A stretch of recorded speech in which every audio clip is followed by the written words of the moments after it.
Control number 41971, please introduce yourself.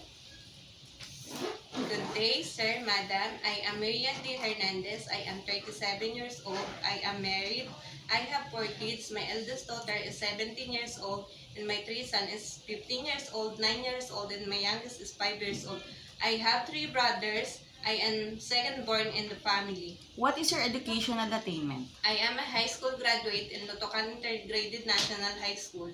Why do you want to go to Hong Kong? I want to go to Hong Kong to work to support my family, especially my children.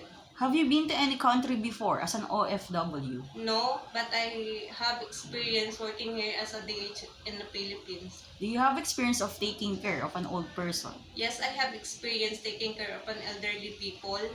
I can take her a bath, prepare food and medicine, and also getting her vital signs. Do you have experience of taking care of a newly born babies and Yes, children? I have experience taking care of a newborn and children. I can prepare food, play with them, and take a bath. Aside from your daily household work, what other special skills you can do inside the house? I can cook, I can sewing, and I know about tutoring, and I know about caring pets. What foreign dishes can you cook?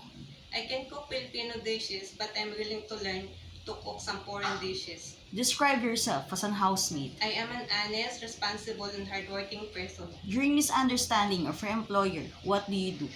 I apologize and I say sorry. Describe your relationship with your past and present employer. How did they treat you? My past and present employer treat me with respect and kindness like a family. Message for your future employer in Hong Kong. Dear sir, madam, if I ever choose you as a DH, I promise I will do my job well, and I will promise I will finish my 2 years contract. Thank you.